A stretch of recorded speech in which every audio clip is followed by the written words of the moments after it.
Hey, what is up, Cleveland? This is Happy Hour in the Land, where we have liquid libations. We have a therapy session with liquid libations. I got my porter today. I am I got Gomer. I got There my over old the fashioned. old fashioned. The professor has the old fashioned going on, and we had lots of things to talk about today. We had a busy weekend. We need the therapy session. We need the therapy session with the liquid libations because of what happened over the weekend. Right? We had the Browns play the Ravens.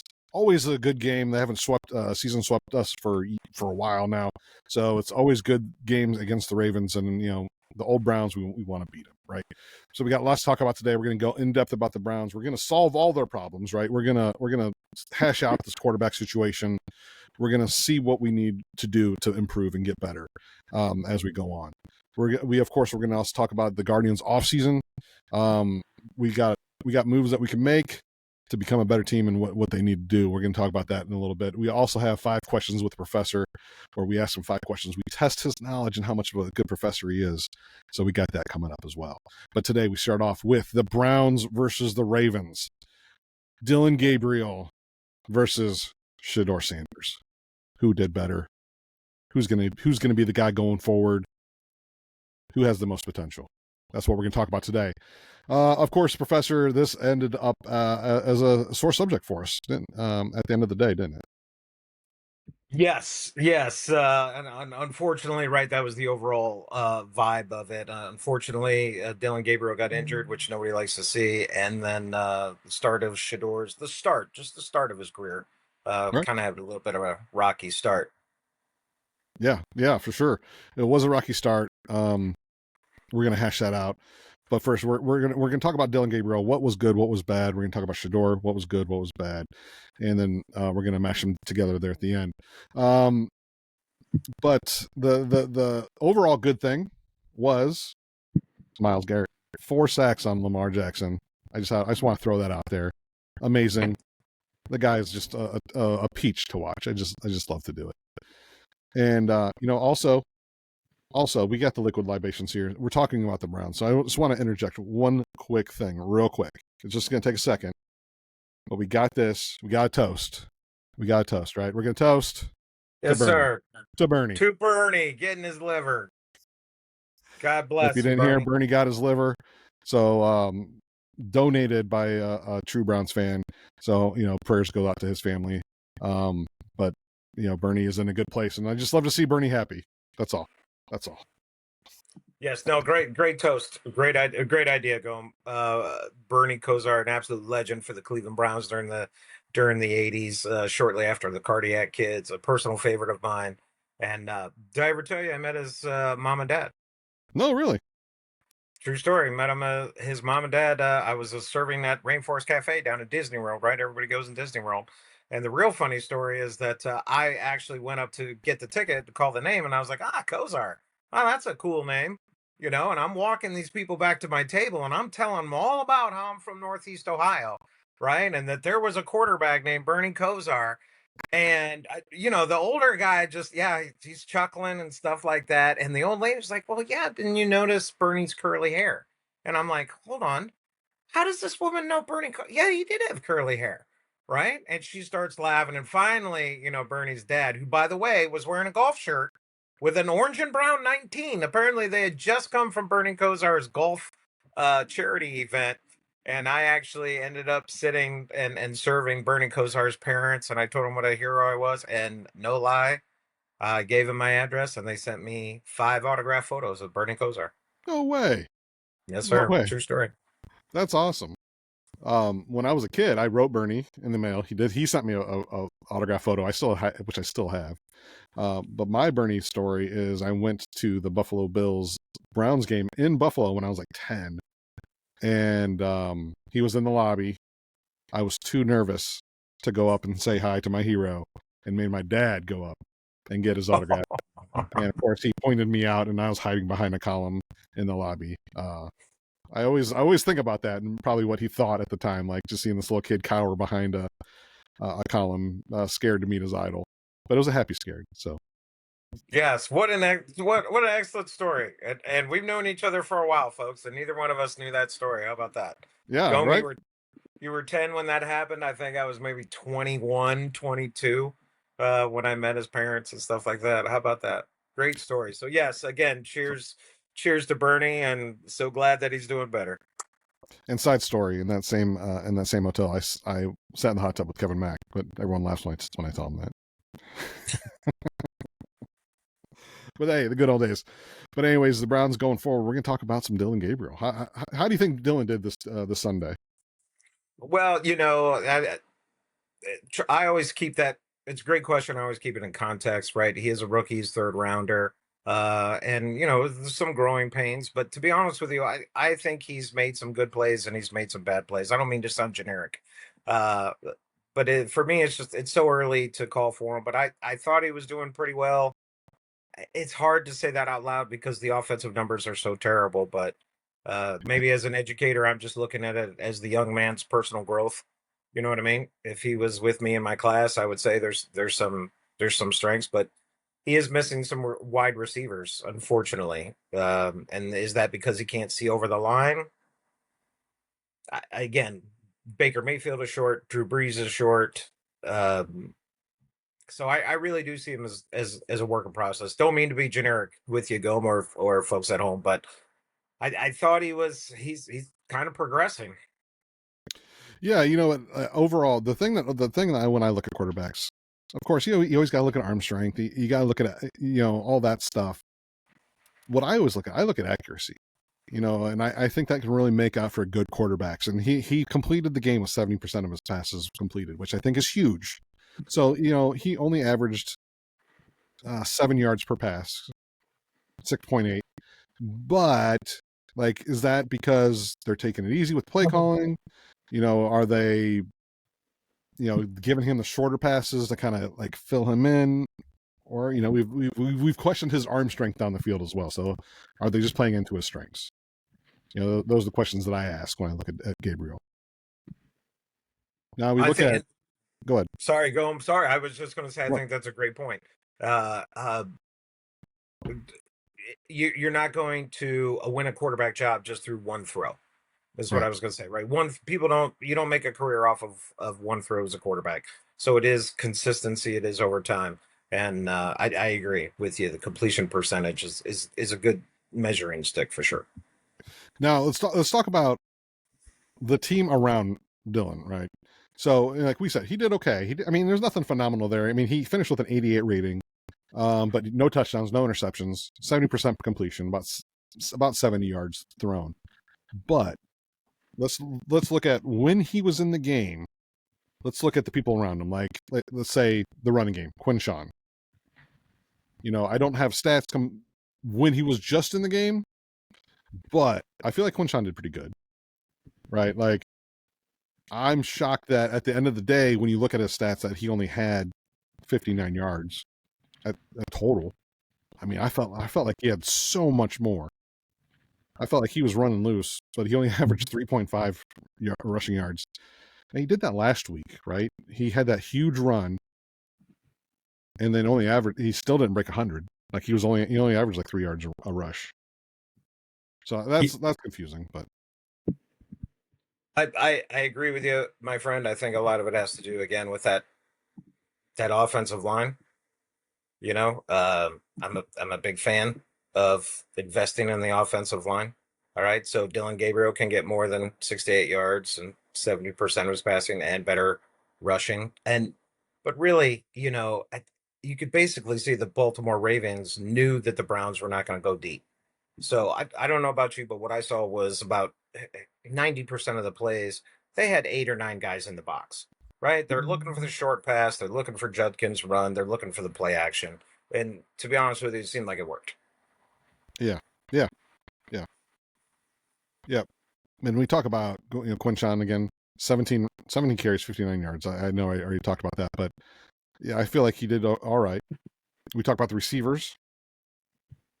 Again, I don't have the stats from when he was just in the game, but we look at especially the tight ends. Fannin only had 2 catches, and Njoku only had 1 catch for the entire game. So I felt like, again, I feel like when you have these young quarterbacks, especially when you talk about Shore a little bit later, you got to use your tight ends. You got to utilize these guys. especially if you're short passing 7 yards a completion, or I'm sorry, an attempt. You got to use the tight ends. 100%. And isn't that the rookie's second best friend? Maybe a rookie quarterback's first best friend is a good running game. You But think? isn't the Yeah, second one, right? Tight ends. And yeah. you have an amazing talent in Fanning. I couldn't agree with you more. I know he's a little guy. And I think you've mentioned it before how he's good. He's got a lot of multiple talents. And when you compare that to his counterpart Njoku being just this big physical beast specimen of a man, you would think that they could draw up special packages for him. And to hear that Njoku, who is he in a contract year? Yeah, Go. yeah. I don't know, man. He's going to be wanting a lot of money. You know what I mean? And if we're only getting what against the Baltimore, I couldn't agree with you more. Tight ends are rookie quarterback's second best friend, and for Njoku, right, who has been to the Pro Bowl to only have one catch. Boy, you really do expect more. The Chief, he's got to get more than that. But what I love about the Chief is he celebrated the fact that the Browns did not trade him at the deadline, and even came out and said, "I'm never leaving Cleveland." Of course, I think we probably heard guys talk like that before, and then left because they saw all the Benjamins and they wanted to get rich, so they took off. I hope that he, if proves it. Hopefully, maybe he'll take a little bit of a discount because our cap is not. We don't have a lot of cap space for next year already, which we'll talk about later. But we talk about too when Dillon was in the game. The most disappointing thing, and I believe this was when Dillon was in the game, was when Cam Robinson went down with the injury and he hurt his knee, and that was devastating. I mean, you saw it immediately. And first of all, I was so disappointed in the broadcast. I don't know if you heard this, but when I think was it his name Livingston came in to replace him, the announcers. I've never heard this before. Tell me if you've heard this before. When a replacement comes in, like, oh, this guy's replacing this hurt guy, and this is how many penalties he's given this year. I've never heard announcers talk like that before. This is how many penalties the guy's been accused of for the year.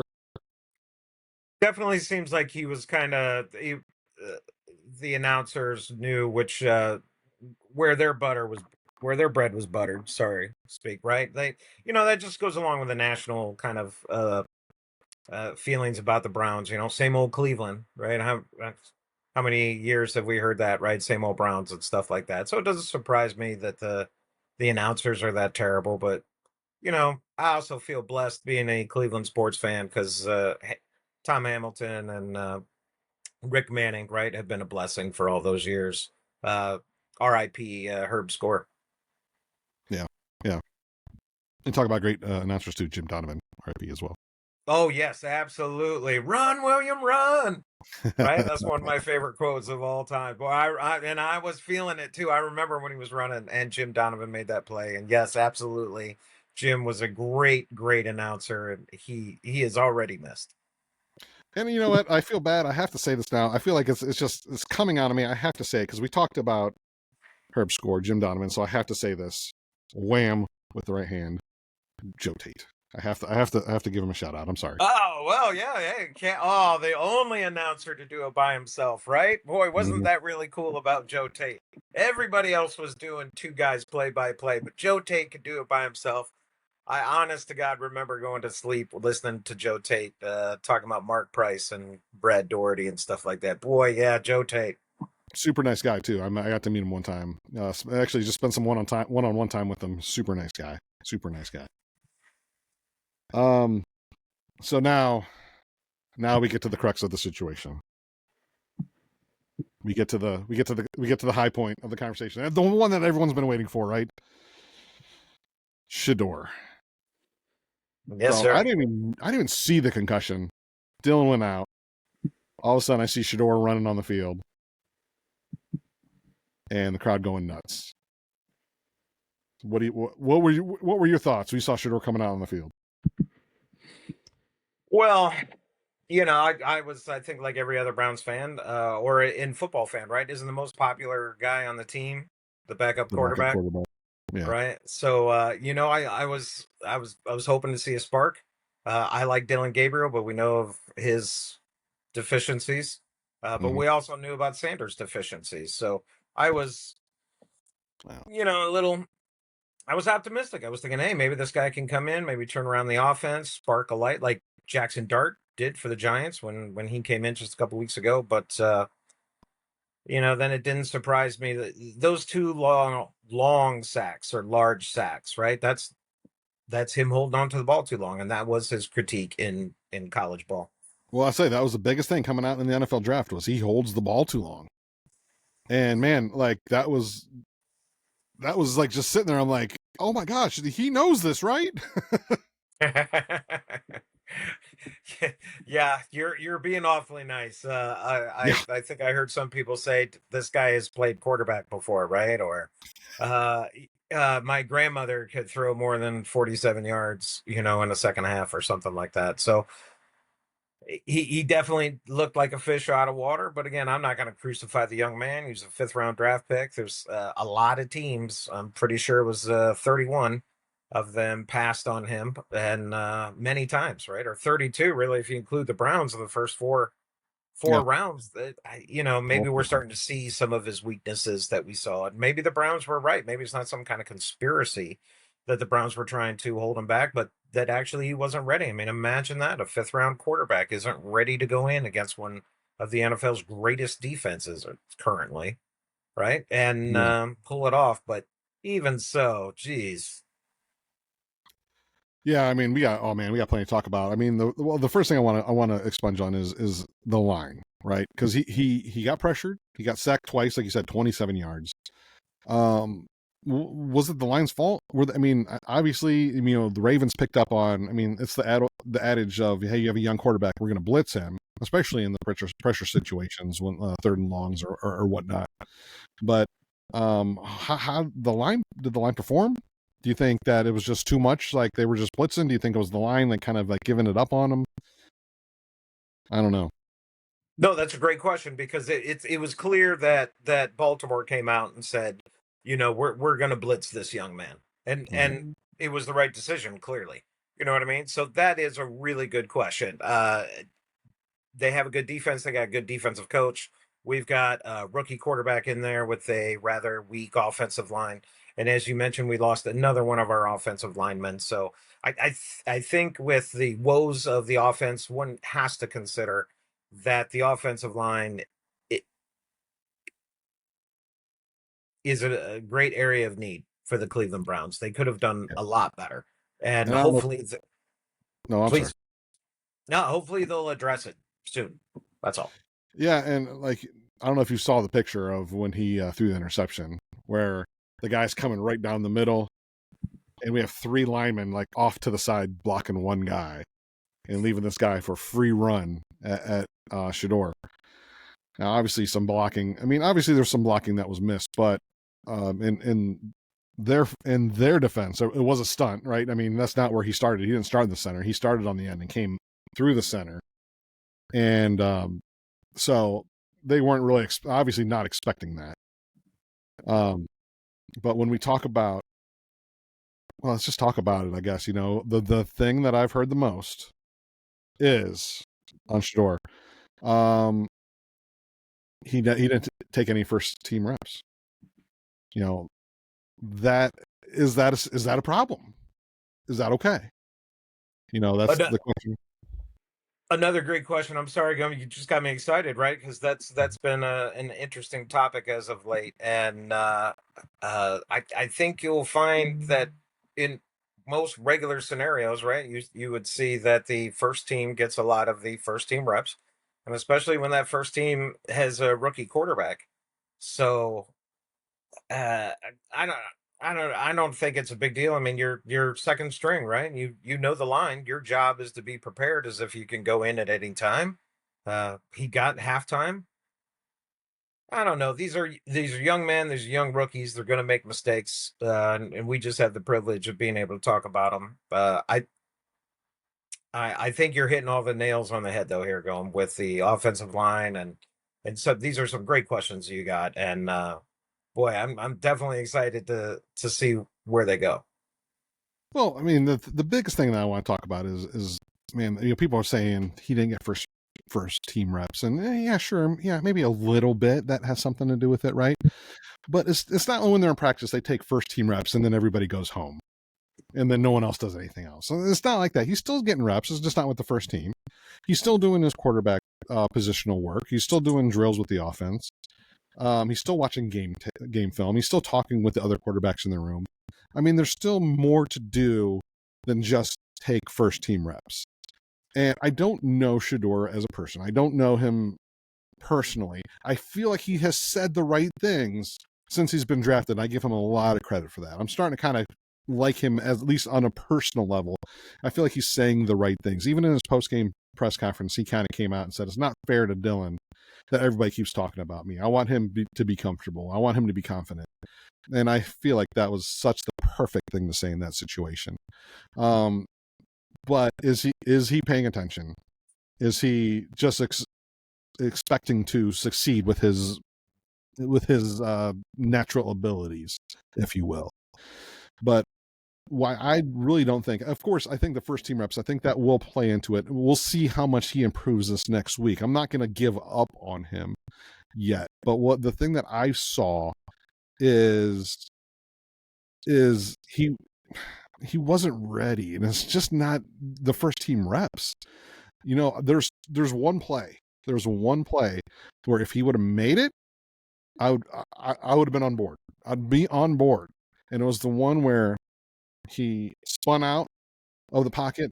There was a lot of pressure. He spun out, kind of ran off to the left on the run, threw a pass. Who was in the end zone? Wide receiver wide open in the end zone. Yes, and he sir. threw it out of bounds. He threw it too far. If he would have completed that pass, that would have been, I'd be singing a different story right now. Because you know what? That has nothing to do with first team reps. That's instinct. That's natural ability right there. Like, that's just him knowing how to play the quarterback situation like he has done for years, right? At Colorado, at James Madison. But when he missed that, I was like, oh, that's rough. He was wide open. That's an easy throw. I mean, should have been an easy throw for someone that should have been considered the first round draft pick, right? People are trying to say that he's the top 3 pick. That should have been a play that he makes. You know, 100%, 100%. And I think we saw that more than once. And unfortunately, right, football's a game of inches. And when you miss that open wide receiver in the end zone, right, hey, there's your 7 points. And the Browns lost to the Baltimore Ravens by 7. But you know, there were other instances in the game. I think it was towards the very end where, excuse me, where it was 3rd and long, and Jerry Jeudy was, you know, doing the out route, and the outside guy was definitely down the field, and he was open. But the decision making is where I'm going with this. Your number 1 wide receiver, Jerry Jeudy, is open. You throw it into a double coverage to a guy that hadn't had a catch all day. That makes me think about his decision making. Yeah, for sure. And the thing that I wonder about too is we've talked on a personal level about just right how the human brain works. Right, Yep. we've talked about that in the past. What I want to know is like, it almost looked like, you know, when someone gets thrown into a situation, right, that they're kind of uncomfortable in, fight or flight, right? Yes, And sir. it almost kind of looked like he was picking flight on a lot of that times. Like he was not like, and where he threw the interception, right? The guy was bearing down on him. So yeah, I mean, this is gonna hurt. But you've seen it time and time again when you see a franchise quarterback standing in the pocket, makes the throw, and he gets leveled, sure, but he made the throw, right? Well, that throw, which was a wide open wide receiver as well, badly thrown into right into the defense's arms. Yeah, yeah. So rookie quarterbacks are going to make rookie mistakes. And Yeah. my concern really is just, you know, as I think most Browns fans are, is, you know, how do you gauge what's a fair evaluation, right? What is a fair evaluation for this team whose offense is got to be next to last, if not completely last? Oakland, maybe. And we'll find that out, ironically, Houston, actually. coming up soon. Houston, wow. And poor Chubb, right? Nick Chubb's over Yeah. there. Yeah. But I appreciate the Browns working on the defense, but maybe we're starting to see that there's a real need to work on the offense. And Yeah, the defense obviously kept us in the game, right? We got 16 points just almost purely off the defense. four sacks by Myles Garrett, right? Mm-hmm. But again, your Schlesinger, right, was last year's draft. Grayson Mann, finally somebody on the defensive line to help out Myles Garrett. So I appreciate that they're fixing up. I love that we have Denzel Ward, and I hope he stays and retires a Brown. And I didn't really mind the Greg Newsome trade. Not to get too off topic, but let me ask you about that, Begone. What did you think about the Greg Newsome trade? You know what? It didn't bother me, honestly, because obviously Greg Newsome was in a contract year. He probably was going to leave anyways. So we swapped cornerbacks. And I mean, this guy's under contract for a while, right? He's like 3-4 years, I think he's under contract. So, yeah, I mean, maybe before the trade, he was having a great year. I know he had an interception last week, not this week, but last week, I think he had an interception. So I think it makes sense. I don't think it was a huge deal. Tyson Campbell, yeah. So I liked it. I mean, I didn't mind it. No, I agree, and I think all I would say is that it shouldn't be dismissed, right? If he's going to be a quality corner, Campbell, if he's going to be a quality corner for 3 or 4 years, and we don't have to pay him like we're going to have to pay Newsome, right? That guy's going to demand number one money, and it looked like he wanted to leave anyway, if Oh you yeah, ask me. absolutely. Yeah, So yeah. I think it could be a great trade. And again, you got to save up the money because of the Deshaun Watson trade. You got to be smart with where you're spending your money. And I'm a big defense guy, but it seems like Barry did it again with the money and a trade. I thought it was pretty good, to be honest Yeah. with you. Yeah. So we'll transition there into the coaching, right? So play calling wasn't, I don't know, it wasn't innovative. It was okay, right? Like, I mean, there wasn't anything that was crazy. But what I really think that they need to do, Shador is obviously starting this next game against the Raiders, a 2-10 team. What I really think that they need to do a lot of timing passes, where Shador just like, all right, you hike the ball, you take 2 steps back, and you throw it right there, and hopefully your wide receiver's there. I feel like they just need to do that. Don't let him sit in the pocket and read. At least not yet. Let him get comfortable, right? Let's boom, step back, boom, throw, and then we'll go from there. But at least they need some of those timing patterns, and maybe that was just too hard to install in the middle of the game. But I felt like that's what they need to do. He was holding on the ball too long. They need to get it out quicker. So I'm hoping that's what they do for this next week coming up. They have a whole week to prepare for it. He's going to get his first team reps this week, so we'll see where the improvement is, how much it is, and I really want to put this topic to bed, whether he's good or not, right? Because then we got to figure out what's going to happen next year if we keep the 2 rookie quarterbacks, or if we pursue somebody else.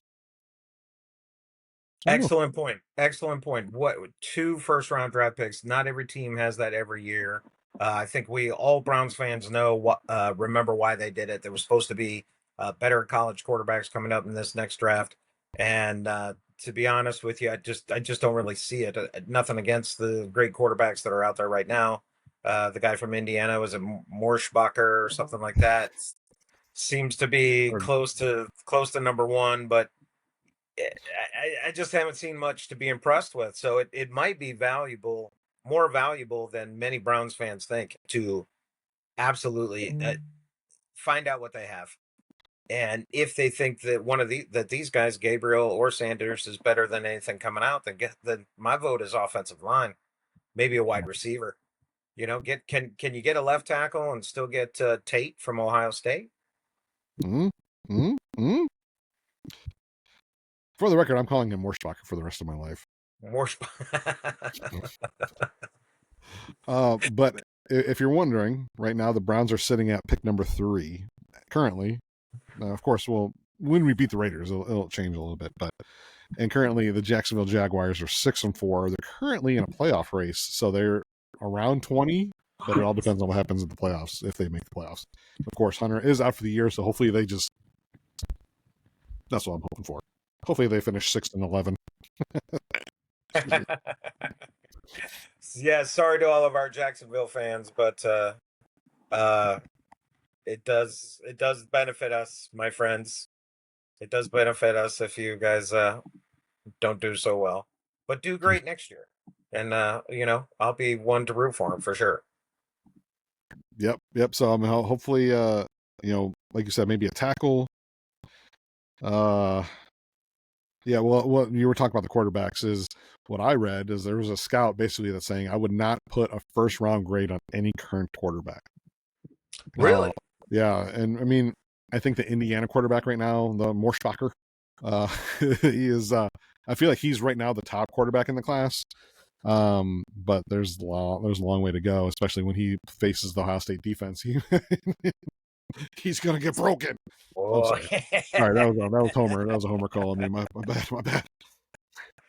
An excellent Homer call by Gomer, the ultimate Cleveland Browns and Cleveland sports fan for sure. Yeah. So as we're gonna take a break here in a minute, but first off, we're gonna play 5 questions with the professor.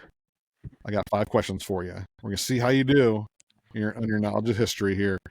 And what I'm gonna do is I'm gonna list off 2 buildings for each question, and you have to tell me which one opened first. These are these are buildings. Buildings. Yes. Wow. Okay. And which one opened first? All right. So the first 2. Go ahead.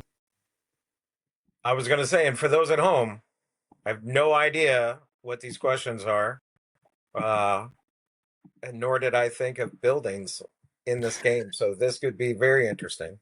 Well, they're sports buildings, right? I mean. Oh, okay. Well, hey, I didn't know. Stadiums, arenas, whatever. Well, I guess not all of them. Or that church, or I guess football stadium. Well, all sports stadiums, huh? Let's do our church. Well, we'll see. We'll see what happens. We'll see where this game takes us. Yes. All right. So I'm going to ask you 5 questions. Which building was opened first out of each building? Right? Are you ready? I'm ready. Number 1, Wrigley Field or Fenway Park? Wow, you went to the 2 oldest stadiums there are. And of course, I would have compared my answer to basically that. Was right. It was, well, if it's not the Cubs or Wrigley or Boston, it's got to be the oldest. I'm going to give Chicago some love, so I'm going to go the Cubs. The Cubs were opened in 1914, and Fenway Park was opened in 1912. Ah, all right. I was afraid you were going to put a 0 in there, and I was done for. No, but Fenway Park did open earlier, 2 years earlier than Wrigley Field. So just to let you know. So, the second one, Ohio State. I thought you said Wrigley was 1911 and Fenway was 1912. Oh, Wrigley was 1914. I apologize. I missed that then. I apologize. So, I did get wrong. The second one, Ohio Stadium or the old Cleveland Municipal Stadium. Ohio Stadium, of course, where the Buckeyes play. Oh, yeah. Well, that's the Horseshoe. The Horseshoe is older than Old Municipal. I believe Old Municipal was 1921, 22. Or no, it was built for the 1920 Olympics, I think. And the Horseshoe just celebrated its 100th birthday. So that's why I'm going Horseshoe.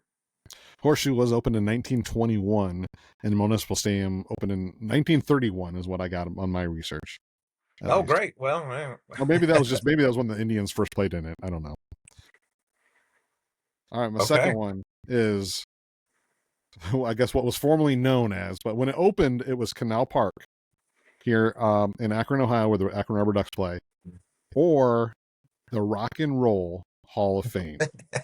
You really do know how to pick these ones close to each other, don't you? I can't make it easy. I'm going to go Rock and Roll Hall of Fame, beat the Akron Ducks Canal by a year or 2. Rock and Roll Hall of Fame was opened in 1995, and Canal Park was opened in 1997. So you are correct. Ding. All You know right. when So they were that's funny.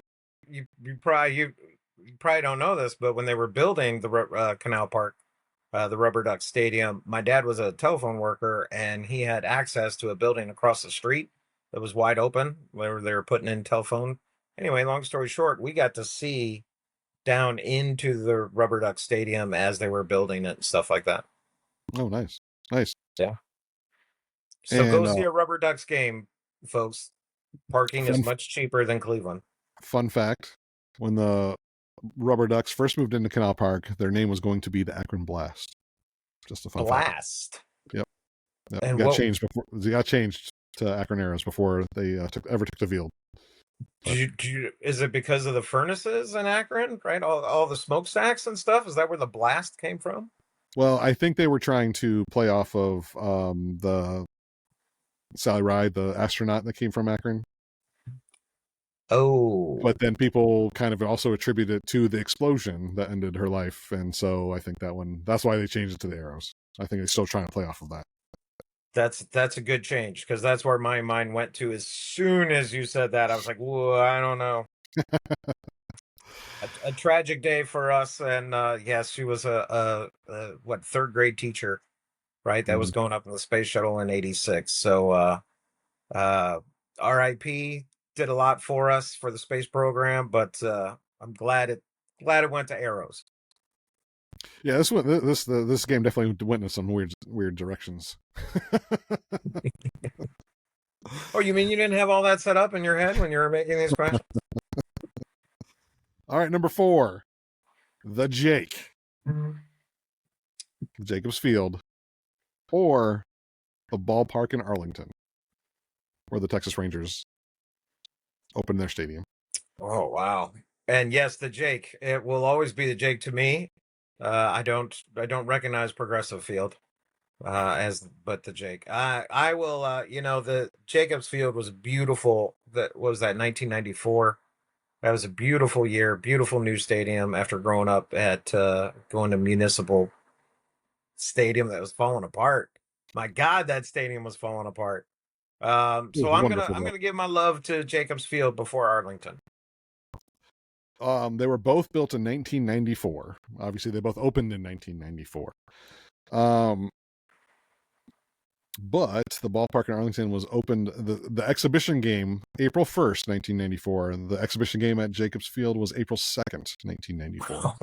You just don't get any. 2 days, folks. For those of you at home, 2 days, not years, days. That's a tough one. That was a squeaker. I had to throw that one in there because it's just fun. That's by the all way, right. It was a beautiful year when we got to go to that stadium in '94. You remember the old Municipal Stadium, right? That thing Oh, yeah. falling apart. That was almost a hazard just walking in. Yep.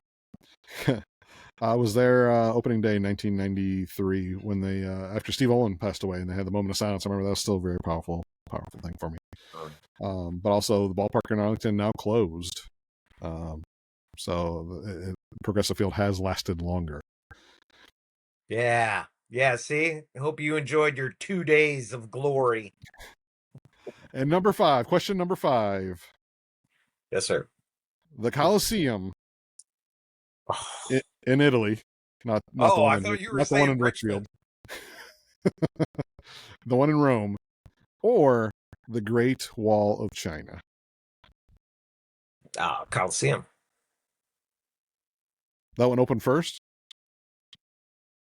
The Great Wall of China was in BC, and the Coliseum was 80. So yeah.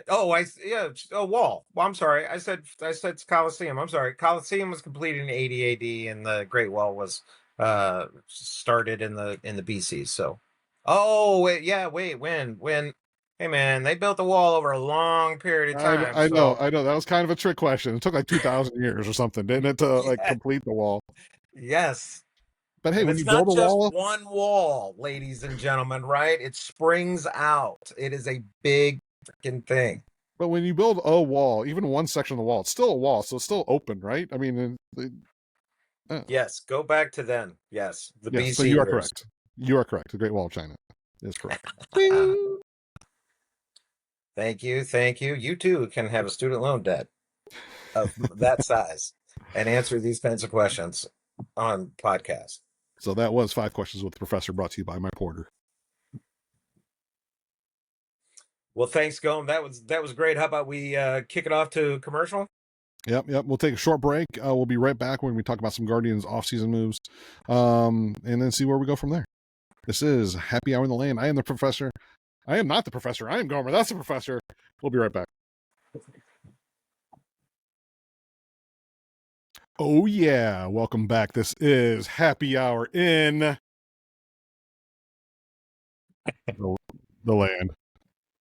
Welcome back. I am Gomer. This is the Professor. We've been talking about Browns football coming up, and we got to give the toast. There we go. So we've been talking about some Browns football. We talked a lot about Shedeur Sanders today, and it is really going to be interesting coming up, seeing what's going to happen this upcoming week with the Raiders in Las Vegas, and hopefully the players can stay away from the casinos. But we'll talk about that hopefully next week. But we're on to, there's only 2 seasons in all of the year. There's only 2 seasons of the year. There's winter and baseball. So currently we're in winter. But we want to talk about some off-season winter baseball with the Guardians, right? So this is one of the greatest times of the year, right? When next year's team is going to be awesome. This is it. This is our year. How are we going to build that team? How are we going to get there? How are we going to go from, well, I guess the playoffs this year to the World Series next year? And so we're going to talk about some Guardians off-season dealings. You ready? Are you ready? Very excited, Gomes. Very excited. And yes, in Northeast Ohio, there does seem to be just 2 seasons, right? Winter / football, and then of course all of baseball. So I salute you on your calendar work, my friend. So what are the Guardians going to do this offseason? That's a big question, right? Where are they going to head? Now, the thing that's disappointing, and I know what everybody's been talking about. Everybody's been talking about the Guardians, and they need to spend some money. They need to spend some money. Well, you know what? We're going to talk about that. We're going to talk about that on probably the next episode. We're going to talk about how much the Guardians should and would and could spend. But right now, we're just going to talk about players, because right now we have approximately $30 million to spend in off-season, approximately, right? So what I think I did too, I did some calculations, and I tried to look at the contracts that we lost from last year, meaning Carlos Santana, Shane Bieber, the reliever who shall not be named, and of course the starting pitcher who kind of goes with him. But assuming, now I don't know if you saw the news this last week that said that they're MLB is really aiming to get their punishments in before spring training, so that the Guardians will not have to pay their contracts. So I'm kind of assuming that that's going to happen, that we're not going to be paying them this upcoming year. So, but with all that, John Means, obviously he's leaving, but the free agents for the players that were losing in free agency, we're going to be losing Lane Thomas, losing Jacob Junis, and like I said, John Means. Just I alluded to that. Now, John Means didn't pitch for us all this. Like, he was on Tommy John surgery. He pitched in the minors at the end of the season. So we're not renewing his contract. We declined the player option, or the option on that one. But we're with all those guys. Like, I don't know. I calculated $40 million. So for the Tribe Guardians to go into this off season with that much money, it's crazy to me that we actually might see a big splash this year. Now, what Chris Antoinetti said in his end of season press conference, he said things are going to be about the same. It's going to be about the same kind of off season that you normally see. I don't get it though. How is that possible? So what you would normally see from the Guardians is what they will barely spend. They're going to throw in a reliever here or there, maybe a starting pitcher. They're always going to have the reclamation projects like they've had in the past, like John Means, for instance, right? They're going to get him for cheap. Hopefully he can do something towards the end of the year. Obviously it didn't work out this year, but they always try to do that. So they're probably going to throw in some there. We're going to throw in some relievers, and then we're going to go roll with the minor leaguers. And I just don't understand how that's going to happen this year when we saved so much money in contract space this last year. Like I said, we have about 30 million to spend. We can get a good splash, right? We're not going to get Pete Alonso. That's not going to happen, but we can do something. We can get like a Rhys Hoskins, right? Like, I think that I really feel like that's a player that they might target at first base, because I think like first base is going to be a need. I feel like Mustache is not going to be a permanent fixture at first base. I'm sorry, Mustache Manzardo, but because honestly, he's not the greatest first baseman in the world, especially when he's following Carlos Santana, Gold Glove Award winner. So I really do feel like they need a first baseman, right? Jhokensi Noel, I don't know. He may not be around this upcoming year. I don't know if CJ Kayfus maybe, but I'd like to see a more permanent first baseman. Like I said, like maybe a Rhys Hoskins or whatnot, because he's got some power. He's had some down years. Probably can get him for cheap. We'll see what happens there. But we have already made our biggest splash in free agency. We have already made it because we signed to a $4 million deal Austin offensive juggernaut Hedges.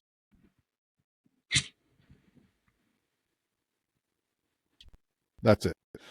Now I will actually go to bat. This Austin Hedges, great sign. I know, backup catcher, $4 million. I know. Yeah. I mean, I know. And it's funny to go around and just hear the people talk about, oh man, Austin's so bad. He doesn't hit. Man, if you're not following the Guardians and you don't know that the Guardians pretty much gave up on the catcher spot offensively wise. They don't care if the catcher produces offensively. I mean, go back to Yan Gomes, who did, I think he did win a Silver Slugger Award one year. He had one good year offensively, but when he had Roberto Perez, you got Austin Hedges, and the list just keeps going. That they love their defensive catchers. Austin Hedges calls a mean game. He has a good arm. He's a good defensive catcher. He's, more importantly, a locker room presence that keeps the guys alive, right? I mean, he keeps them rolling, and I feel like you can't lose that. Not right now. You got a lot of young players in here. Keep him around for one more year and see what he does, right? So I'm really excited that Austin Hedges is staying around. That's a great point, right? That the Cleveland Indians have traditionally had amazing catchers, but let's be honest, they haven't all been big hitters. So I couldn't agree with you more. It seems like the Indians are okay with, or the Guardians, apologies, the Guardians are a little bit more comfortable with a catcher that just has the skills, right? And I can't really fault them at that if you look at what's been happening with their pitchers, right? Because you talked about them bringing up through the farm system, and I think Cleveland has got a pretty good history of going through the farm system, and I got to think that has to do with them picking the right catchers. I see a lot of passion in the history of Cleveland with chasing the right catchers, and I think we can all agree it was a little bittersweet to see Carlos Santana on first base after so many great years behind the plate, and I'm just so glad he got to go to another team and get some more ball playing time. He was a great person. Not to go off traffic, but or topic, sorry. But Cleveland, history of catchers, they're okay with them not being sluggers. Which is also funny when you talk about Carlos Santana. I'm convinced that they did the good guy move. They let him go so he could go play for another playoff team and get another shot at the playoffs, because he's getting old. He's he may not be around for much longer. So I feel like they did the good guy move. Like, hey, go play for a playoff team. We're done. And then they come back, set a record for largest comeback, and they make it to the playoffs. I feel like that's crazy that happened. And yeah. Cleveland sports, right? That's why we're here. That's why there's so many passionate fans out there. As you just never know what to expect. Versus some of my other friends that are from New York, right? Some diehard Yankees fans, and by that it means they don't even start paying attention until July, right? Because they expect their team to be in the playoffs every year. So that's right. Cleveland sports, you never know what's going to happen. That's why you've got to join the happy hour liquid libations with Gomer and the Professor.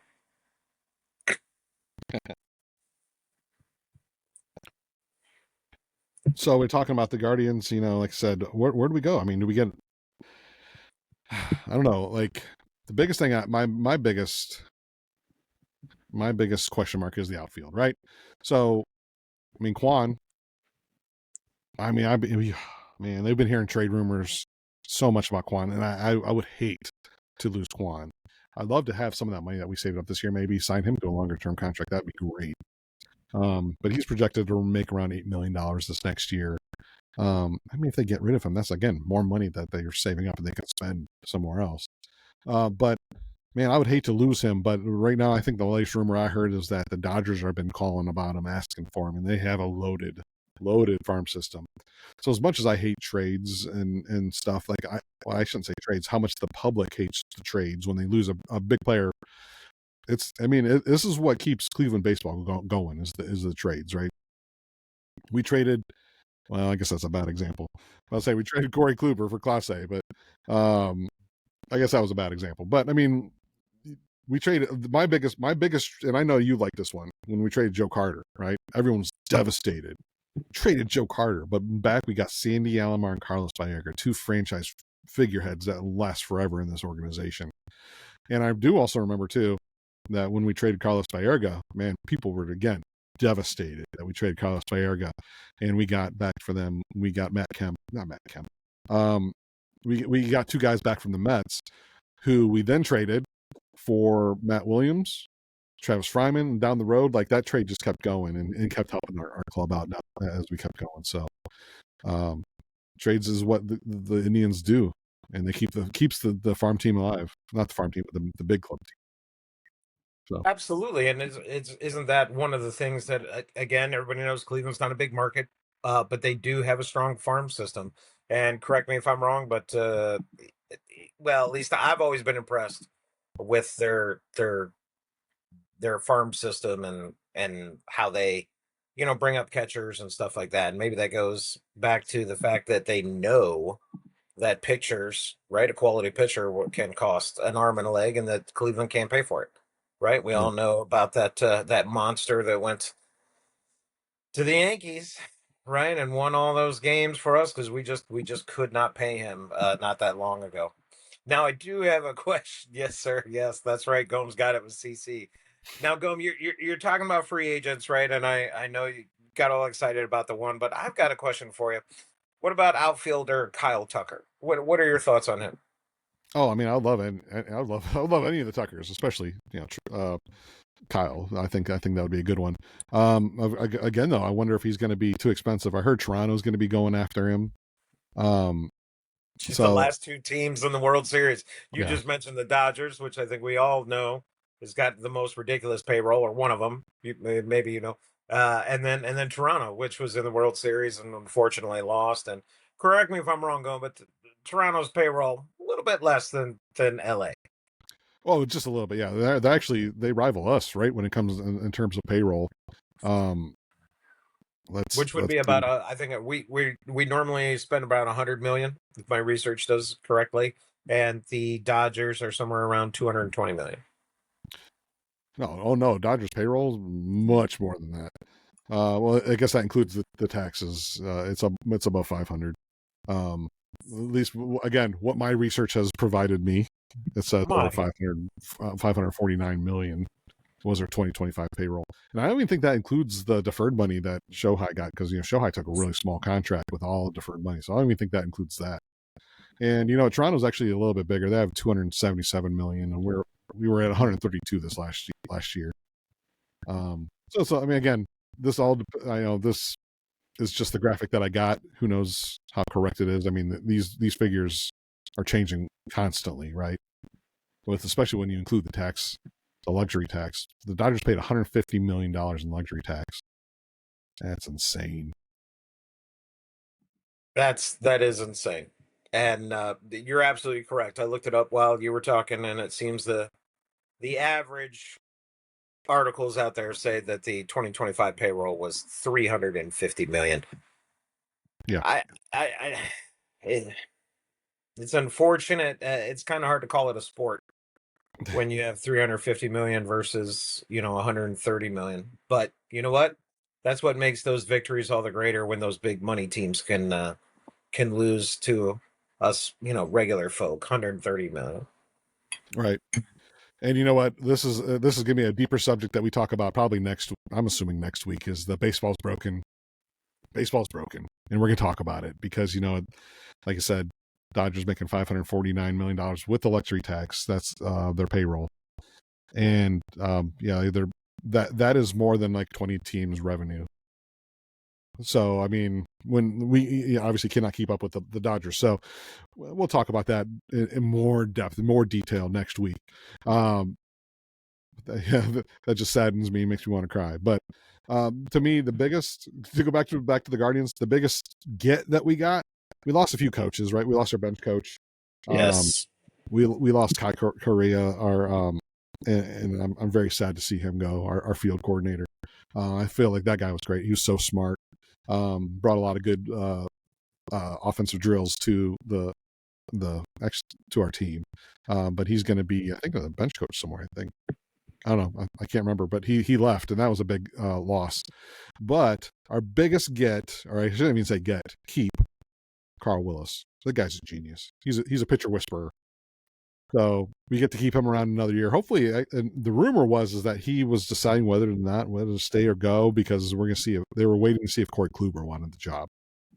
Don't know if that's true or not. That's just what I've heard. And hopefully Corey stays around, because he's really impacted a lot of our young pitchers, especially with his work ethic and how he went about his business. I know he played a big role in Shane Bieber's career.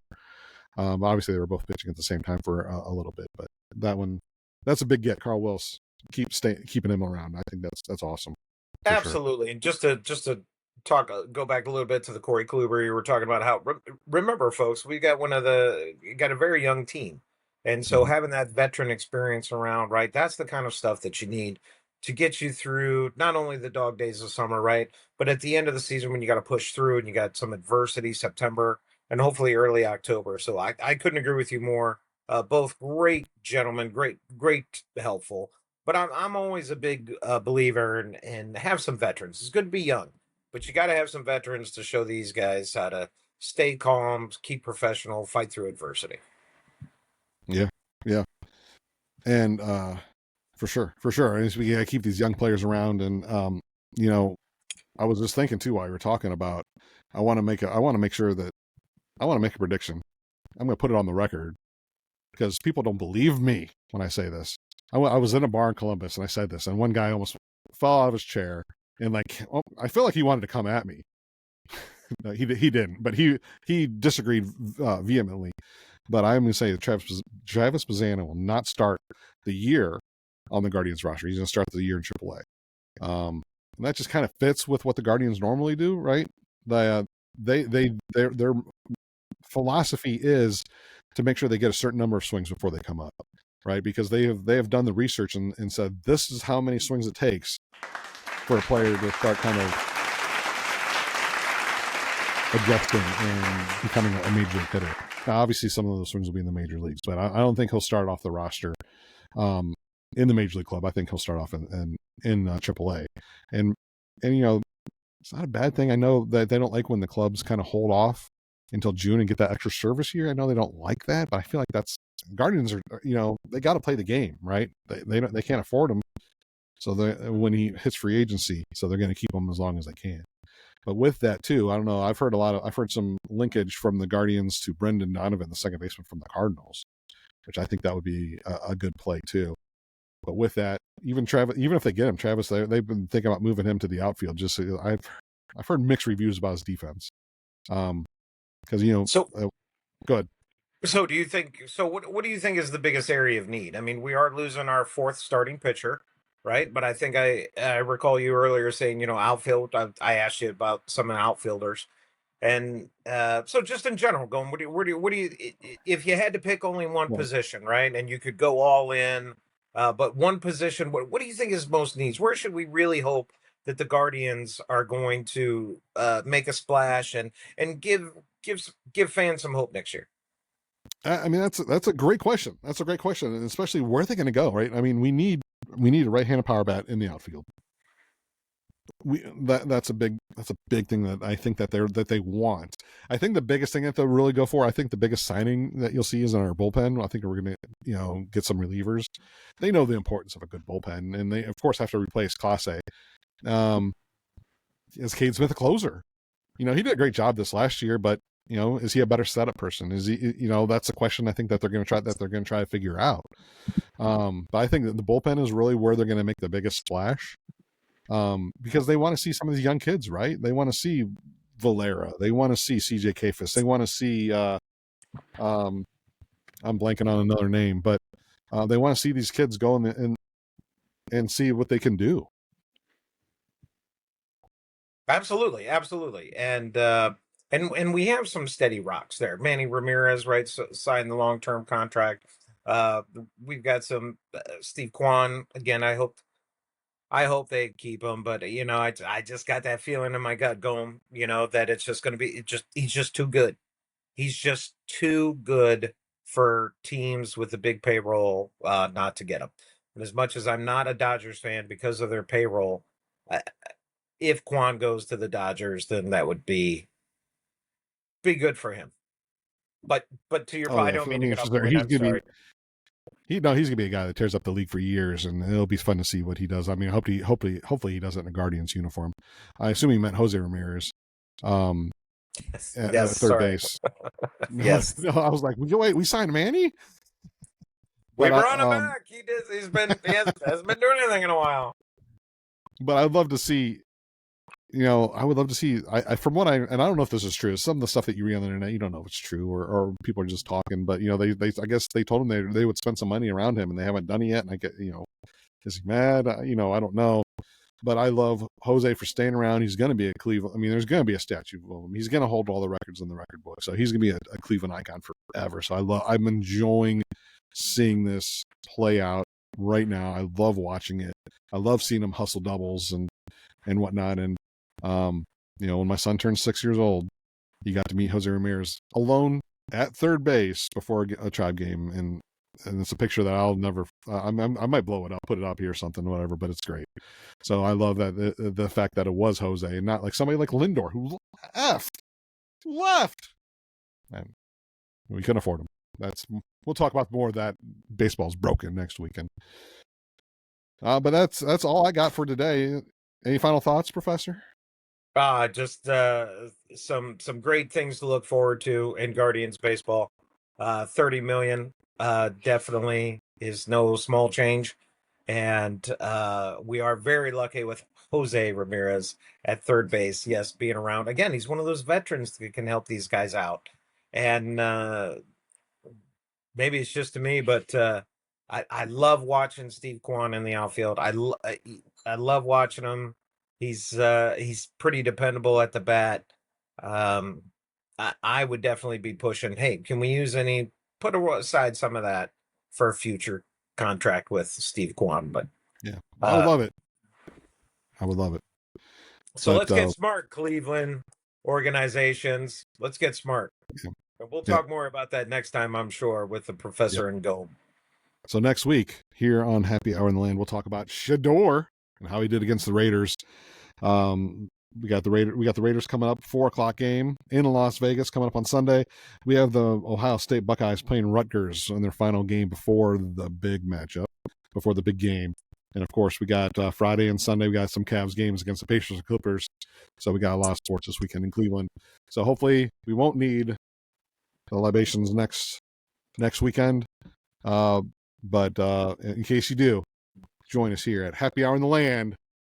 I am Gomer for the Professor, around in third, and out at the plate. See ya.